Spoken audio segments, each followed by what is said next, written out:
हे सौनक जी, हे गुरु जी, कुछ सत्संग कराइए, कुछ हमें श्रवण कराइए। सौनक जी ने कहा कि हम चर्चा तो कर सकते हैं, हम भगवान की चर्चा तो कर सकते हैं, लेकिन सत्संग नहीं कर सकते। क्यों क्यों नहीं कर सकते? अरे आप तो सर्वज्ञ हो। इसलिए नहीं कर सकते कि अपने से छोटे साधक का संग करेंगे तो गुरु बन जाएंगे।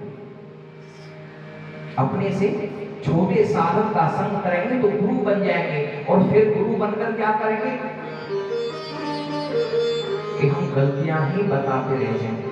अरे तुमने ये गलत कर दिया, अरे तुमने ये गलत कर दिया। इसीलिए सत्संग के लिए संग करें तो अपने से बड़े का संग करें। सौनक जी ने कहा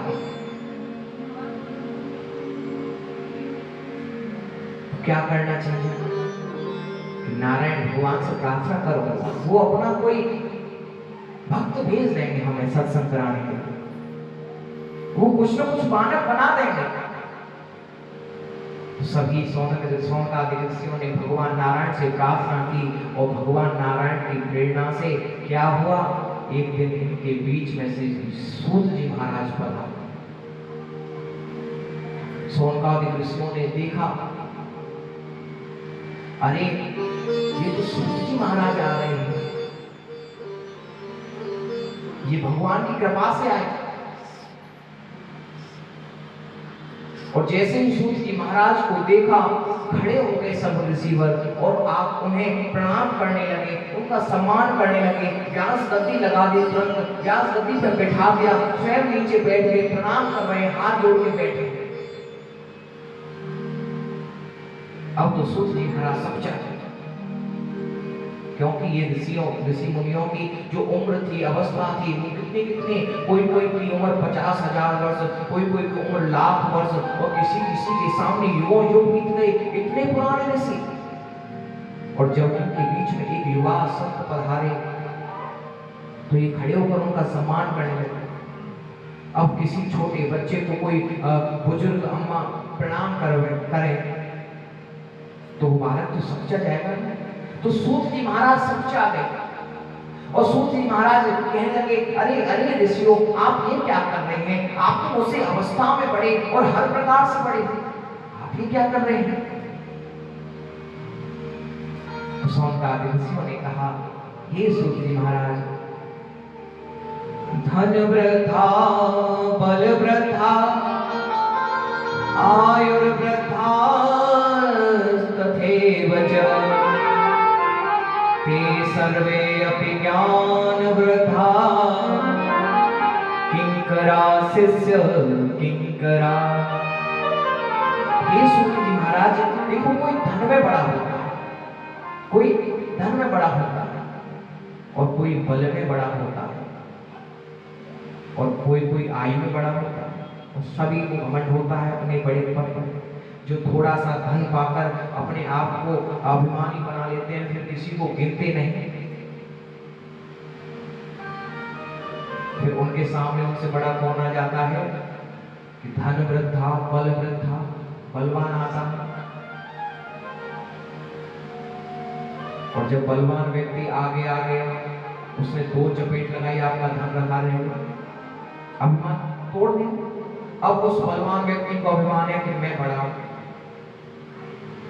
अब कितना भी बलवान हो, लेकिन कोई आयु में बड़ा व्यक्ति, बुजुर्ग व्यक्ति उसके पास आए तो उसके सामने झुक जाए, अर्थात अब उस बुजुर्ग व्यक्ति को घमंड है, अभिमान है कि मैं बड़ा हूं। अरे ये बाल धूप में ही थोड़ी ना सफेद क्यों हुए हैं? लेकिन हे सूत जी महाराज, इन तीनों बड़प्पन में हमारा मानना तो ये है कि जो ज्ञान में बड़ा है वो सबसे बड़ा है। व्यक्ति ज्ञान में बड़ा है तो वो सबसे बड़ा है, चाहे फिर वो उम्र में ही कम क्यों ना हो। और आप तो अज्ञान रूपी अंधेरे को दूर करने के लिए करोड़ों सूर्य के समान हो। तो सूत जी महाराज के सामने हाथ जोड़कर स्तुति कर रहे हैं। ये सूत जी महाराज को गुरु समझते हैं सौनकादि में से। 4 तरह के गुरु होते हैं, जगत गुरु, सदगुरु, शिक्षा गुरु और श्रवण गुरु। कृष्णम वंदे जगत गुरु। जगत गुरु कोई कोई कह देते हैं, अरे भैया आपने गुरु बनाए? अरे नहीं व्यास जी, हम तो श्री कृष्ण को ही अपना गुरु मानते हैं। क्यों? अरे शास्त्रों में लिखा है कृष्णम वंदे जगत गुरु, जगत के गुरु हैं कृष्ण। तो जगत गुरु कृष्ण को अपना गुरु मानना ऐसे ही है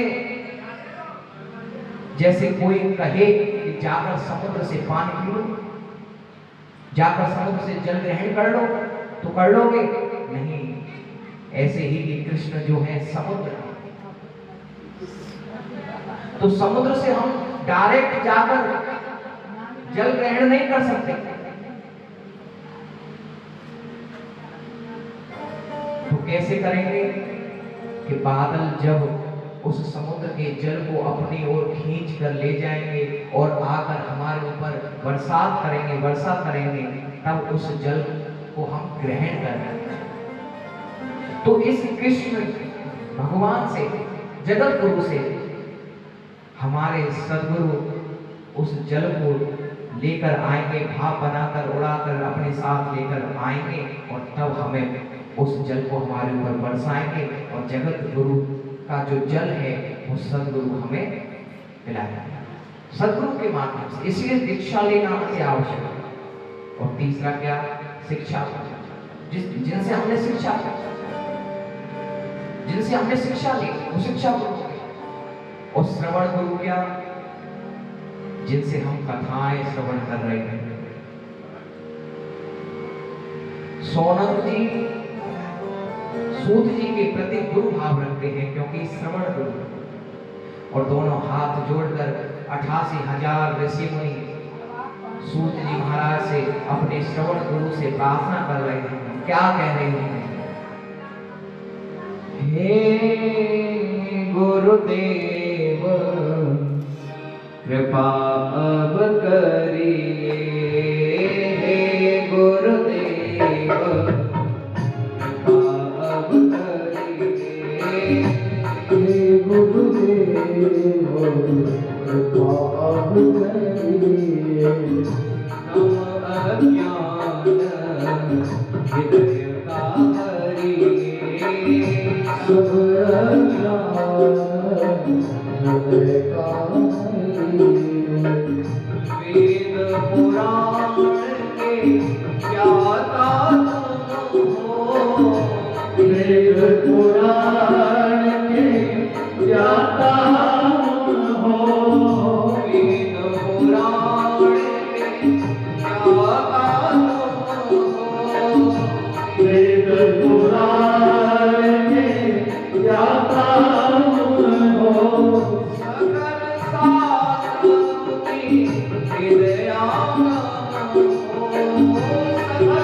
और इस प्रार्थना से सूत जी महाराज द्रवीभूत हो गए,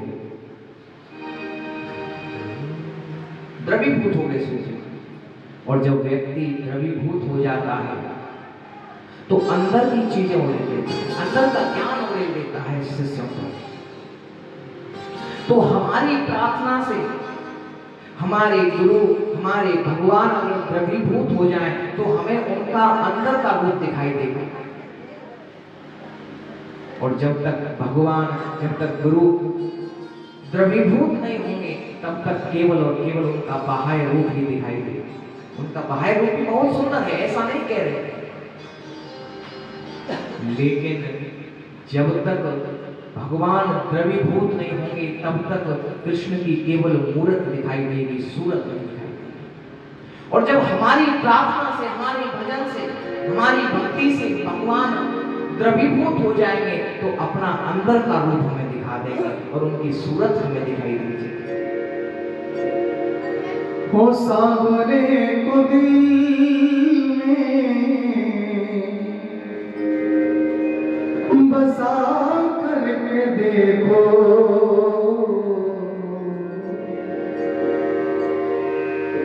हर सावरे को दिल में बसा करके देखो, हर दुनिया से मन को हटा करके देखो, दुनिया से मन को हटा करके बड़ा ही दयालु है बाकी बिहारी, बड़ा ही दयालु है बाकी बिहारी, बड़ा ही दयालु है बाकी बिहारी, बड़ा ही दयालु है बाकी बिहारी। एक बार वृंदावन आकर देखो, एक बार वृंदावन आकर देखो, बाकी हरि भक्त के दिल का सदा लगे बाकी बंदा,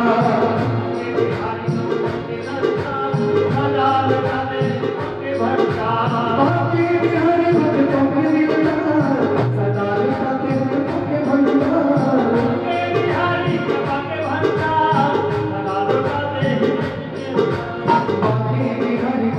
के दिल का सदा लगे बाकी बंदा,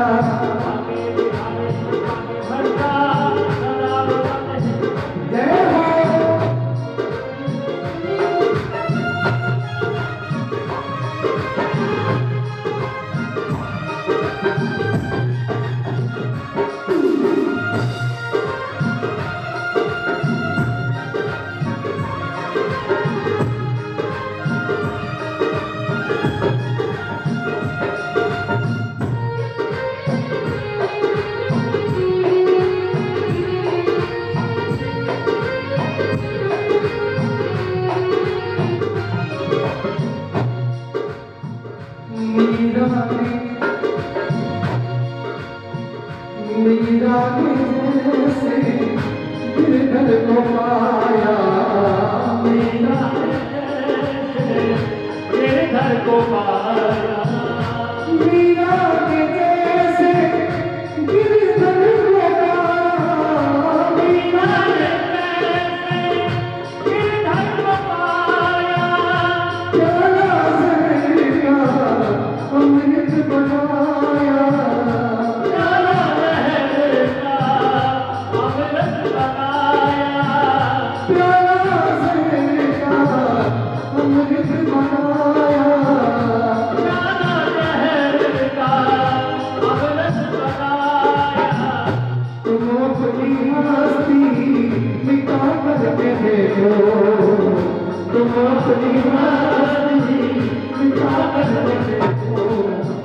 एक बार वृंदावन करके देखो, एक बार वृंदावन करके आई बड़ाई दयालु है बाकी बिहारी, बड़ाई दयालु है बाकी बिहारी, बड़ाई दयालु है बाकी बिहारी, बड़ाई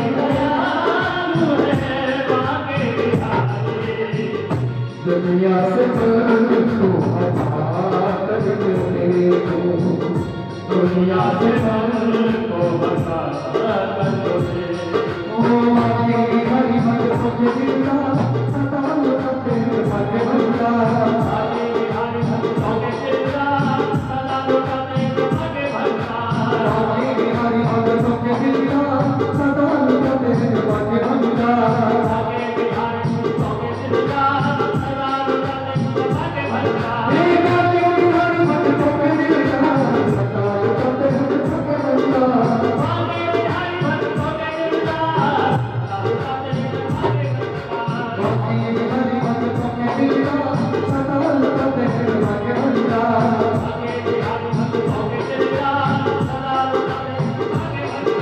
जय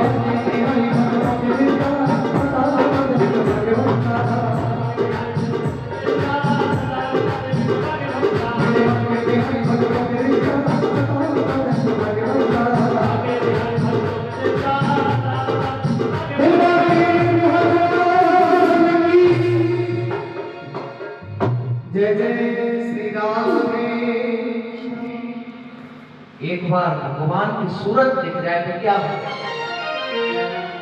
सूरदास जी कहते हैं, नैनन सांवरो रम रयो, अब तू जो कहाँ समान, भरी सराय देख के